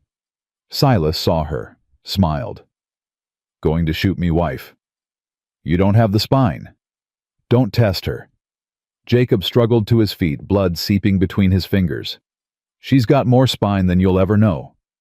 She's nothing. She's worthless. 3 daughters and not 1 son. She's cursed and everyone knows it. The only curse, Clara said, her voice steady even as her hands trembled, was marrying you. She pulled the trigger. The shot went wide, clipped Silas's hat off his head. He ducked momentarily, stunned. It was enough. Jacob tackled him off his horse. They went down hard, rolling in the snow, fighting for control of Silas's pistol. Clara lost sight of them in the chaos. Sheriff Garrett dismounted, hands raised. Everyone stop! Stop, this has gone too far. Then make it stop! Dr. Price shouted back. Call off your men. They ain't my men. They're his. Garrett pointed at where Jacob and Silas fought. I never wanted this. I just wanted to do my job. Your job. Tucker emerged from cover, face red with anger. Your job is to protect people, all people, not just the ones with money. Another shot rang out. One of Silas's men, the one who'd urged action, had raised his rifle toward Henry. Henry was faster. The man fell. Suddenly, the remaining hired men were looking at each other, at the bodies of their companions, at the chaos around them. I didn't sign up for this, one muttered. He turned his horse, rode away. Another followed, then a third. Within seconds, only Silas and Sheriff Garrett remained of the original 8. Jacob and Silas fought like men possessed. Clara watched helpless as they traded blows. Jacob was wounded, bleeding, weakening with every passing second. But he wouldn't stop, wouldn't yield. Silas got the upper hand, pinned Jacob beneath him, wrapped his hands around Jacob's throat. Should have minded your own business, Thornton. Silas squeezed. Now you'll die for another man's wife. How does that feel? Jacob clawed at Silas's hands. His face turned red, purple. Clara raised the rifle again. Mama, no! Nellie burst from the cellar, running toward the fighting men. Nellie! Clara abandoned the rifle, ran after her daughter. But Nellie was faster. She reached the struggling men and threw herself onto Silas's back, small fists pounding. Leave him alone! Leave him alone! Silas released Jacob, tried to shake off the child. Get off me, you! He backhanded Nellie. She flew backward, landed hard in the snow. Something inside Clara snapped. She didn't remember crossing the distance, didn't remember picking up the fallen pistol, only remembered pressing the barrel against Silas's temple while he crouched over her stunned daughter. Touch her again! Clara's voice came from somewhere far away, somewhere cold and certain. I dare you! Silas froze. Clara! Jacob's voice hoarse and raw. Clara, don't! He hit my daughter. I know, but if you pull that trigger, you're a murderer. Doesn't matter that he deserves it. Law won't see it that way. I don't care about the law. I know you don't, but your girls do. They need their mama. Jacob struggled to his feet, approached slowly. They need you alive and free, not hanging from a rope because of him. Tears streamed down Clara's face. The pistol shook in her hand. He hurt them. For years. He hurt all of us. And he'll pay for it. I promise you. But not like this. Jacob reached her, gently placed his hand over hers on the pistol. Not like this, Clara. Silas started to speak. Jacob's boot caught him in the ribs. Shut up. You've said enough. Clara looked at her husband, this monster who'd stolen 6 years of her life, who'd made her daughters afraid of their own shadow, who'd convinced her she was worthless. She wanted to pull the trigger. God help her, she wanted it more than she'd ever wanted anything. But Nellie was watching. Abigail had emerged from the cellar, Rosie in her arms. 3 pairs of eyes fixed on their mother. Clara lowered the pistol. Jacob took it from her trembling hand, pressed it into Sheriff Garrett's chest. You want to do your job? Start now. Arrest this man. Garrett hesitated. On what charge? Assault, battery, attempted murder. Take your pick. Dr. Price appeared, already wrapping Jacob's wound. "I've got documentation going back 6 years. Every injury, every accident. It's all recorded. And I'll testify." Tucker stood tall. "I'll testify to what I've seen, what I should have spoken against long ago." "The judge is coming." Henry kept his rifle trained on Silas. "Federal judge, with federal deputies. You really want to explain to him why you let a wife-beater go free?" Garrett looked at Silas, at Clara, at the small cluster of people who'd finally found their voices. Then he pulled out handcuffs. "Silas Whitfield, you're under arrest." Silas fought the cuffs, screamed, cursed. "You can't do this. She's my wife, my property, the law." "The law's changing, Mr. Whitfield." Garrett's voice held no sympathy. "And you're on the wrong side of it. I'll kill you all, every one of you, when I get out." "You won't get out." Clara stepped forward, face tear-streaked but steady. "I'm going to testify. Every bruise, every broken bone, every night I spent terrified on the floor while my children listened. All of it. And when I'm done, no judge in the territory will let you walk free." "You wouldn't dare." "Wouldn't I?" Clara knelt until she was eye level with the man who'd terrorized her for 6 years. "You taught me to be afraid, Silas. Every day, every hour. But you made a mistake." "What mistake?" "You didn't kill me when you had the chance. And now I'm not afraid anymore." She stood, turned her back on him, walked to where her daughters waited. Nellie threw herself into Clara's arms. "Mama, Mama, you were so brave." "No, baby. You were brave, running out like that." "I had to. He was hurting Mr. Jacob." Clara looked over her daughter's head at Jacob, pale, bloody, but alive. "Yes," she whispered. "He was hurting Mr. Jacob." They moved inside as Garrett rode away with Silas secured to his saddle. Dr. Price worked on Jacob's wound while Clara held his hand. The bullet had gone clean through his shoulder, painful but not fatal. He'd carry the scar forever. "Add it to the collection," Jacob said with a weak smile. "How many do you have?" "Enough to tell stories about." "I'd like to hear those stories someday." "Someday." His eyes held hers. "We got a lot of some days ahead of us now." Tucker appeared in the doorway. "Riders coming. 3 of them, moving fast." Everyone tensed. Clara's hand went to the rifle propped against the wall. "Wait." Henry squinted through the window. "That's federal insignia. It's the judge." Judge William Harrison was a small man with sharp eyes and no patience for nonsense. He arrived with 2 deputies, listened to the story from everyone present, and examined Dr. Price's medical records with growing horror. 6 years, he said finally. 6 years this went on, and nobody said anything. We were afraid. Tucker's voice was heavy with shame. We told ourselves it wasn't our business, that she must have done something to deserve it. That's what we told ourselves. And now we know better. Now we're ready to speak. Harrison looked at Clara. "Mrs. Whitfield, are you prepared to testify formally before a court of law?" "Yes." "It won't be easy. You'll have to recount everything, in detail, in public." "I know." "And you're willing to do that?" Clara looked at her daughters, at Jacob, at the unlikely allies who'd gathered around her. "I spent 6 years in silence, letting him tell everyone I was clumsy, letting him tell me I was worthless." She lifted her chin. "I'm done being silent. If my story saves even one other woman from what I went through, it's worth any embarrassment." Harrison nodded slowly. "Then we'll proceed.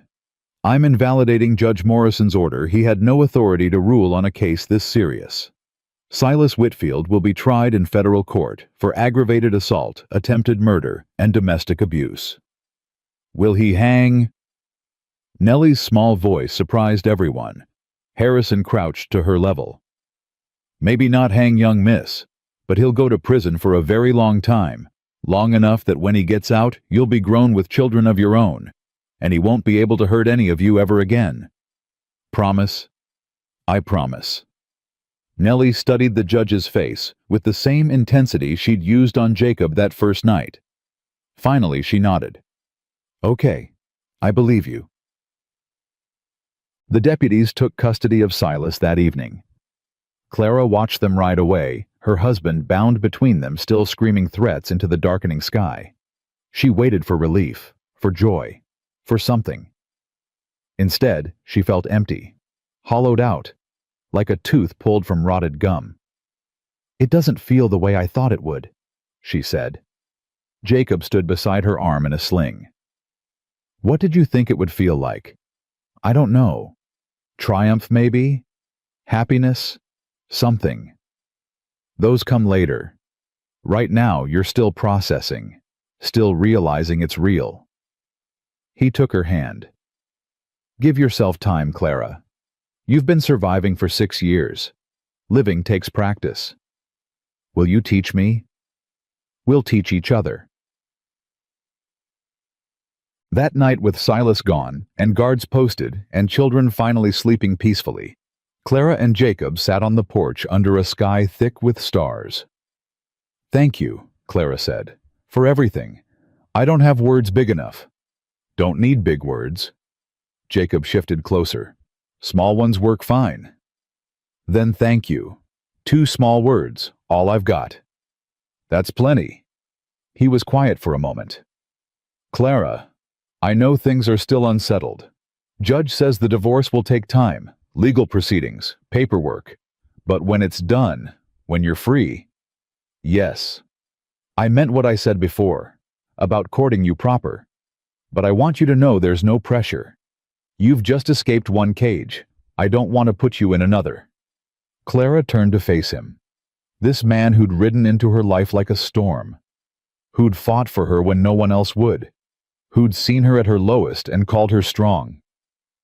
You could never be a cage, Jacob Thornton. You're the key that opened one.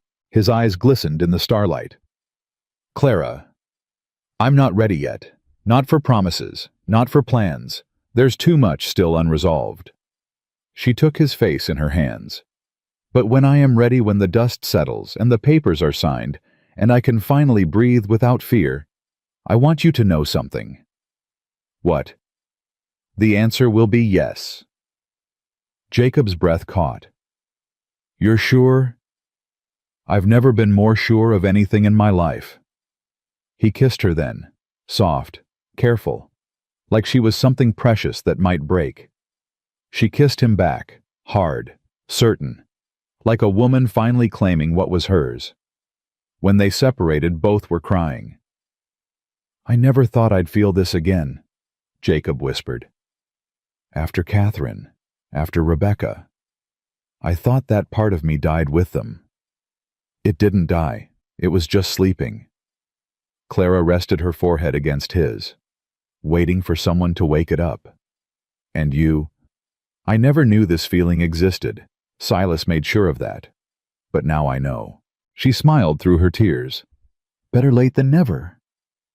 They sat together as the night deepened, holding on to each other, holding on to hope. Tomorrow would bring more challenges, testimonies, trials, the slow, grinding wheels of justice. But tonight, for the first time in longer than either could remember, the future looked bright.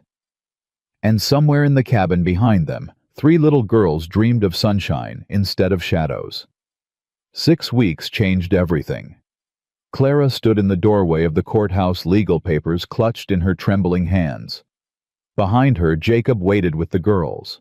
Ahead lay a world she'd never known existed, a world where she belonged to no one but herself. It's done, she whispered. It's really done. Judge Harrison had signed the final dissolution that morning. Silas Whitfield's marriage to Clara Ann Whitfield was hereby declared null and void on grounds of sustained cruelty and documented abuse. The words swam before her eyes. Legal language, Cold and precise, but underneath them, freedom. "Mama?" Nellie tugged her sleeve. "Can we go home now?" Home. The word struck Clara like a bell. For 6 years home had meant fear, pain, walking on eggshells and praying for survival. Now it meant a small cabin on the prairie, a man with kind eyes, a future she was finally allowed to imagine. "Yes, baby. Let's go home." The ride back to the ranch passed in comfortable silence. Abigail fell asleep against Clara's shoulder. Rosie sang nonsense songs to herself, happy sounds that once would have earned a slap from Silas. Nellie rode beside Jacob, asking questions about horses and cattle, and whether she could learn to rope like a real cowboy. "Cowgirl," Jacob corrected. "And yes, I'll teach you everything I know, even the dangerous stuff. Especially the dangerous stuff. World's a hard place for women. Better you learn to handle yourself than count on others to protect you." Nellie beamed. Clara felt her heart swell. "You're good with her," she said quietly, so the children wouldn't hear. "She makes it easy." Jacob's eyes found hers. "They all do. I forgot what it felt like. Having a family. Having people who need you. We do need you. All of us." "I know." His voice dropped. "I need you too. More than I ever thought I'd need anyone again." The cabin looked different when they arrived. Henry had been busy in their absence. Fresh paint on the shutters, new curtains in the windows, rough work clearly done by hands more used to fence mending than fabric. A sign hung over the door that made Clara stop in her tracks. "Thornton Ranch." "Henry's idea," Jacob said quickly. "I told him it was too soon, that you might not—" "It's perfect." Clara's throat tightened. "It's absolutely perfect. We can change it, if you want. I know we haven't talked about—" She kissed him. Right there in front of the children, the horses, the whole wide prairie. When she pulled back, his eyes were dazed. "What was that for?" "For being you." Clara smiled through tears. "For giving us a home. For never once making me feel like I had to earn my place here." "You don't have to earn anything, Clara. You never did." "I know. That's why I love you." The words hung in the air. Clara hadn't meant to say them. Not yet. Not like this. But they were true, and she was done hiding truth. Jacob's face transformed. The hardness he carried like armor softened. The grief he'd worn for 5 years lifted just a little. "Say that again." "I love you, Jacob Thornton." "I love you too, Clara." He pulled her close. "God help me, I've loved you since I lifted you out of that snow. I just didn't know what to call it anymore." "Gross," Nellie announced. "Adults are gross." They broke apart laughing. Rosie clapped her hands. "Kiss again, kiss again." "Later," Clara promised. "Right now, let's see what Henry's done to our home." John. Inside, the changes continued. A second bedroom had been framed out rough but sturdy. Curtains divided it from the main space. 3 small beds waited there, each with a patchwork quilt that Clara recognized from Martha Harding's store. "How did you afford all this?" Clara turned to Jacob, stunned. "I didn't." Jacob looked uncomfortable. "Martha and Dr. Price and Reverend Tucker, they took up a collection, said it was the least the town could do." "The town that stood by while Silas beat me." "The town that's trying to do better." Jacob took her hand. "I know it doesn't erase anything. I know some hurts go too deep for quilts and curtains to fix. But they're trying, Clara. Maybe that counts for something." Clara looked at the quilts, thought about the women who'd sewn them. Some had avoided her eyes for years. Some had whispered behind her back. Some had done nothing while her life fell apart. Now they were sewing quilts for her children. "It counts for something," she said finally. "Not everything, but something." That evening they sat down to dinner as a family. Henry had stayed on taking his meals in the barn usually, but tonight Jacob insisted he join them. Tucker came too, and Dr. Price. A strange gathering. A wounded rancher, an ex-preacher finding his courage late, a lady doctor who'd finally spoken up a loyal hand with a shadowed past, and a woman with 3 daughters who'd escaped hell to find heaven. "Grace?" Jacob asked, looking at Tucker. The old reverend bowed his head. "Lord, we thank you for this food. We thank you for this family chosen and found and built from broken pieces. We thank you for second chances, which most of us don't deserve but need anyway." His voice cracked. "And we thank you for Clara and her girls, for their strength, for their survival, for teaching this old fool that faith means nothing without action. Amen." "Amen," everyone echoed. Rosie grabbed a biscuit. "Can I eat now?" "Yes, baby." Clara laughed. "You can eat now." The meal passed with laughter and stories. Henry told tales from his days in the army. Dr. Price shared medical misadventures that had Nellie fascinated, and Abigail covering her ears. Tucker quoted scripture, then admitted he was rethinking everything he'd ever been taught about what God really wanted from his people. "I spent my whole life reading the Bible," he said. "But I never really saw it. Love thy neighbor, protect the widow and orphan, stand up for the oppressed." He shook his head.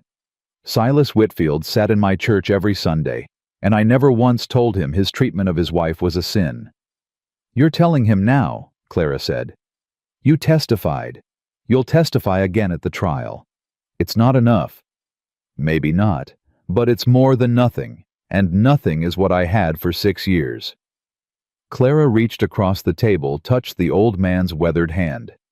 "You came when it mattered, Reverend. That's what I'll remember." Tucker's eyes filled. He couldn't speak. "Jipya."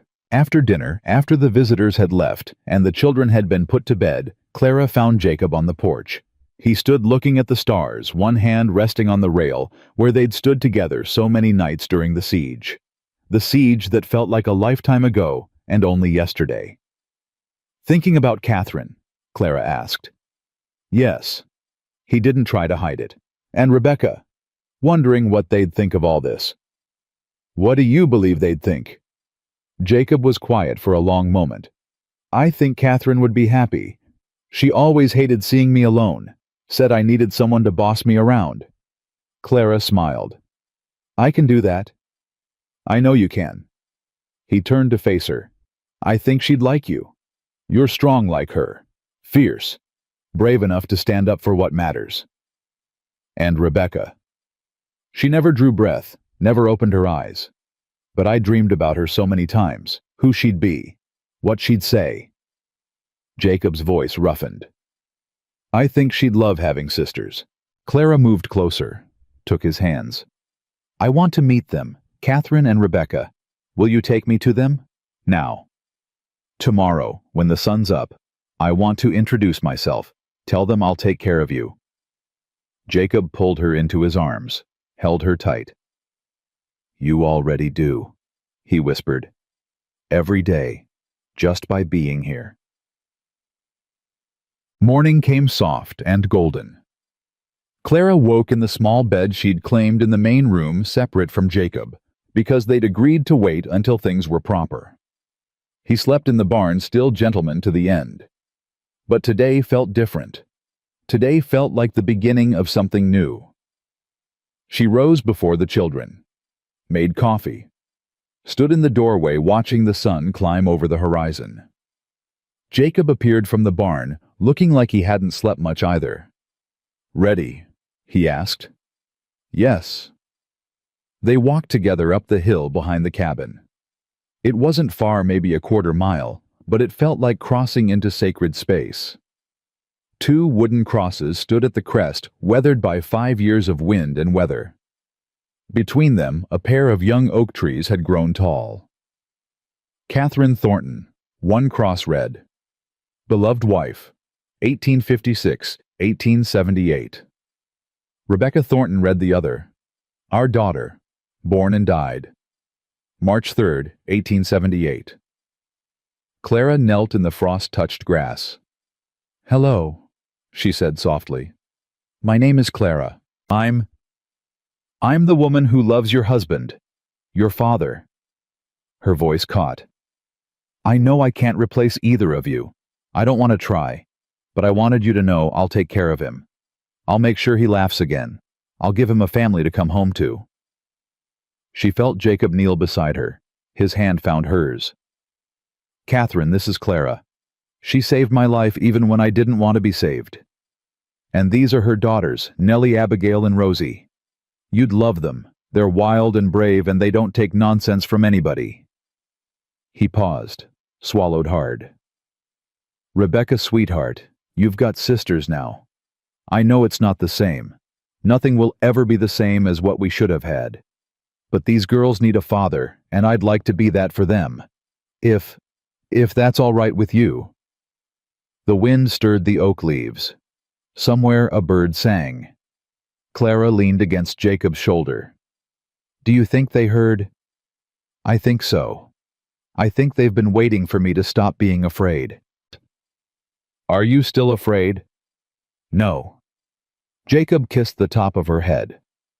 "Not anymore." The trial came in early April. Silas Whitfield faced a federal court on charges of aggravated assault, attempted murder, and sustained domestic abuse. The courthouse was packed not just from Haven Creek, but from towns across the territory. Word had spread about the rancher's wife who'd finally spoken up, about the strangers who'd helped her, about the new laws that might come from this case. Clara testified for 3 hours. She told everything: the first slap on their wedding night, the escalation, the broken bones, the night spent bleeding on the floor while her children listened. She told it all, voice, steady, eyes fixed on the judge. When she finished, the courtroom was silent.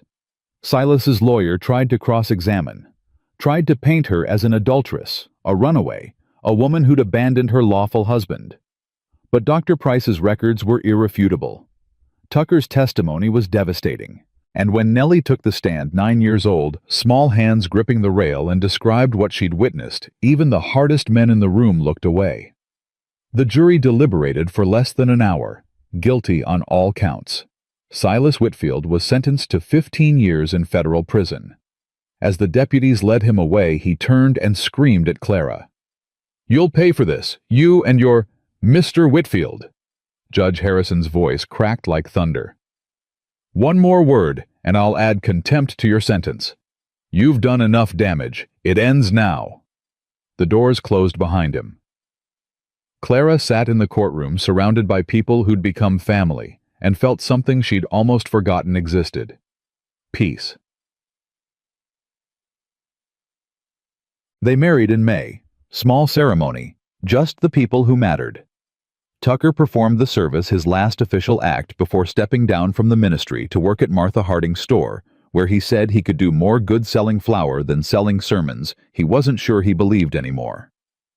Clara wore a blue dress that Dr. Price had helped her pick out. Nothing fancy, nothing expensive, just clean and new, and chosen by her own hands. The girls served as flower girls, all 3 of them scattering petals from a basket they'd woven themselves. Rosie kept eating the petals until Nellie slapped her hand. "Dearly beloved," Tucker began, then stopped, cleared his throat. "You know what? Let's skip the formal parts.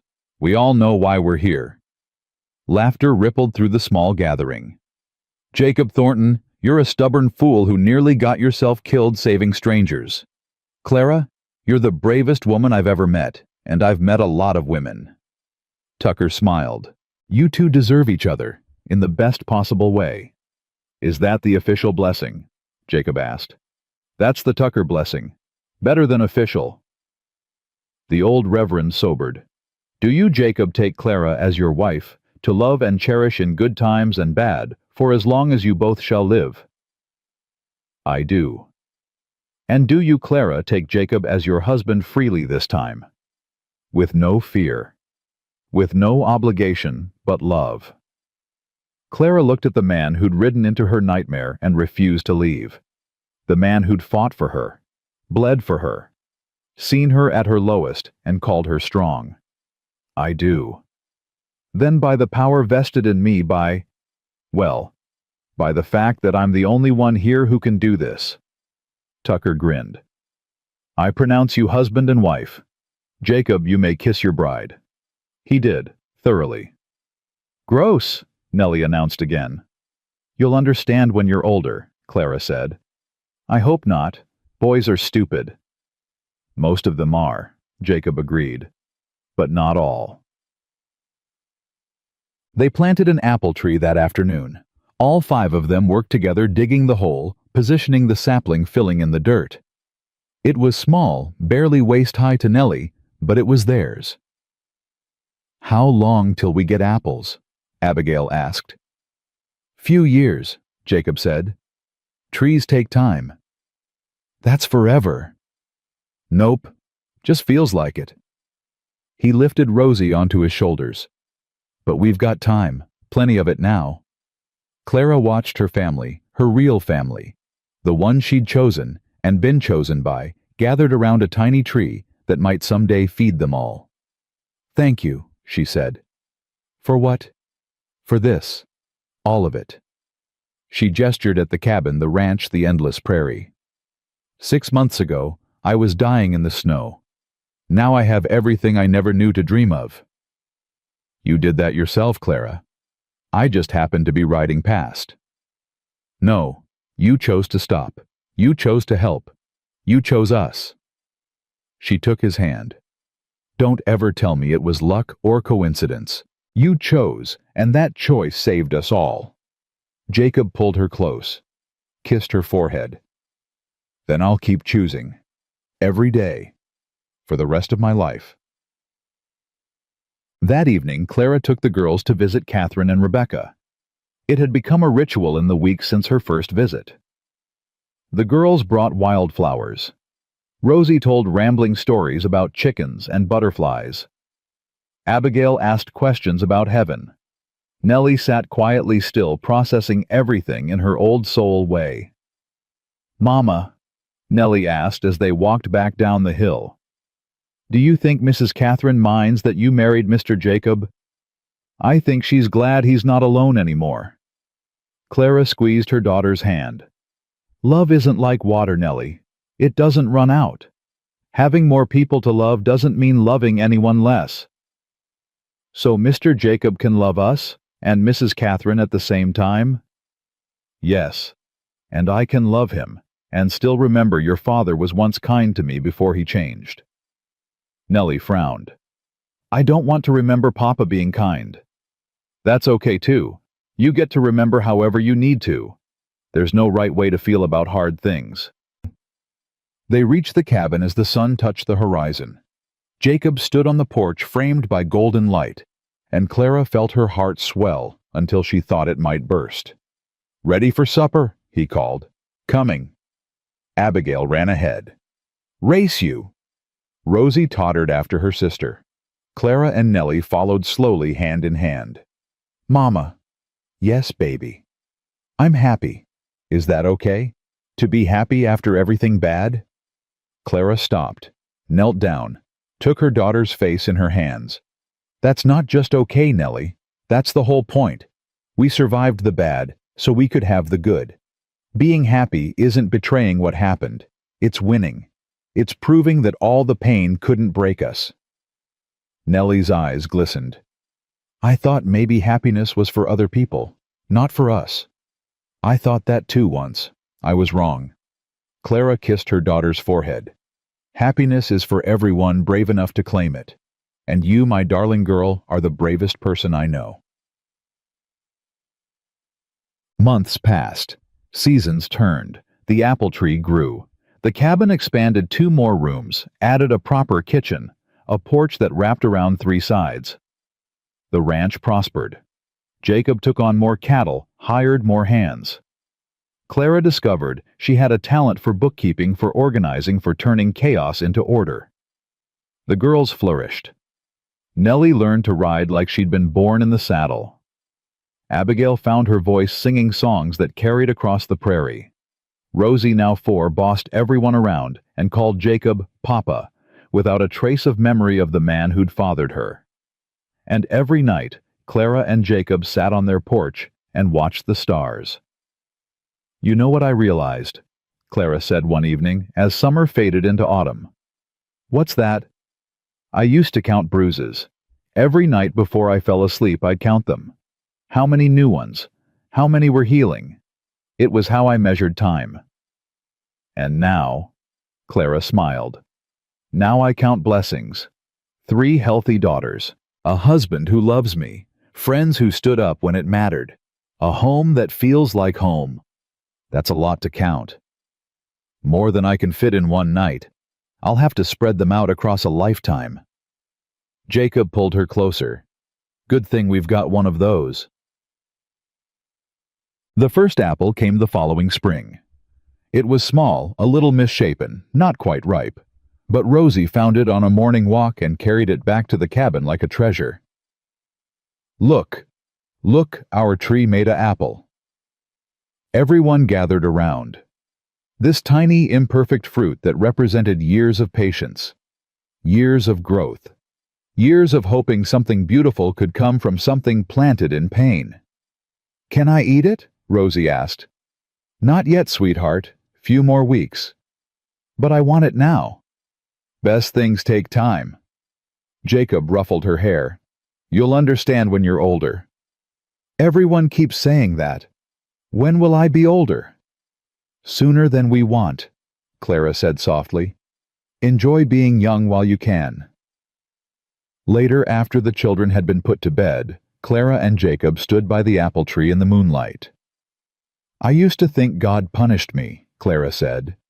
3 daughters instead of sons, a husband who hated me for it. I thought I must have done something terrible to deserve that life. And now I think God was saving me.